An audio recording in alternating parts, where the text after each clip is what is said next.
Dans votre premier clip, il y a un homme blanc qui est à l'agonie avant d'aller mourir pendu. Dans le deuxième, vous étranglez une femme blanche. Alors, aujourd'hui, on s'attaque à un clash qui a fait trembler les plateaux télé. Nick Conrad face à une France outrée.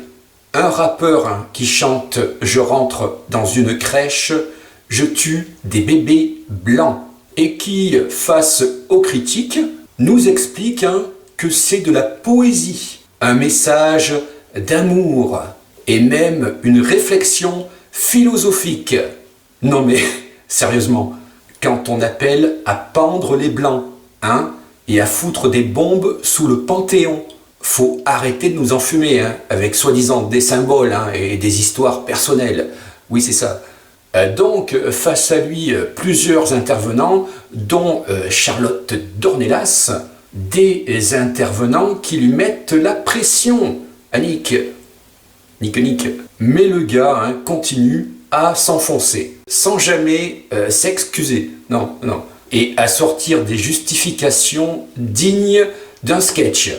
Je vous laisse juger par vous-même. Voici 1 minute d'extrait du clash, et après, on en reparle. Un morceau qui faisait appel à un morceau qui avait eu lieu, qui est sorti avant, qui s'appelait PLB. Et à ce moment-là, j'ai pas été invité. Non mais dites-le en entier, pendez les blancs. Pendez les blancs, voilà. Pendez les blancs. Je rentre dans des crèches, je tue des bébés blancs, attrapez-les vite et pendez leurs parents. Et vous êtes sérieux ? Qu'est-ce qui se passe dans votre tête, en fait? Alors, c'est la distorsion de la réalité. C'est comme du Salvador Dali. C'est apporter quelque chose. Mais vous savez que dans la réalité, ça existe, ça, aujourd'hui, en fait. C'est-à-dire? Il y a des gens qui meurent, en fait, dans ce pays. Et ce que vous dites ne justifie pas les paroles de votre chanson, je dirais même qu'ils sont complètement parallèles. D'abord, on peut pas être d'accord. Le plus grave dans ce clip que j'ai écouté aussi, c'est que vous parlez de bombes sous le Panthéon. Mon album peut être difficile. Mais c'est pas difficile, c'est monstrueux en fait. Cependant, si vous me le permettez, prenez le temps d'écouter l'album. Ensuite, vous me direz, maintenant, écoutez l'album. Écoutez. Dans votre clip, vous mettez en scène, vous vous contentez pas des paroles.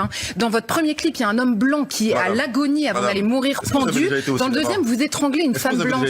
Bon, on a donc un artiste qui, pour dénoncer le racisme, choisit de provoquer encore plus de haine, en se présentant comme victime du système, bien sûr, incompris et même visionnaire.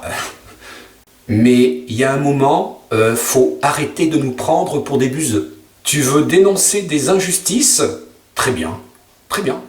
Mais t'étrangles pas une femme blanche à l'écran.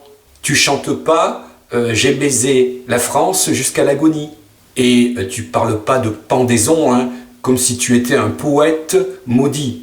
Et ce qui est encore plus inquiétant, c'est le double standard. Si un artiste blanc avait tenu les mêmes propos envers les Noirs, il aurait été blacklisté, si je puis dire. Oui, il aurait été blacklisté à vie. Et à juste titre d'ailleurs. La liberté d'expression, oui. Mais l'appel à la haine, jamais. Alors, qu'on soit de gauche ou de droite, pro-rap ou pas, à un moment, faut juste être cohérent. Voilà, dites-moi ce que vous en pensez en commentaire.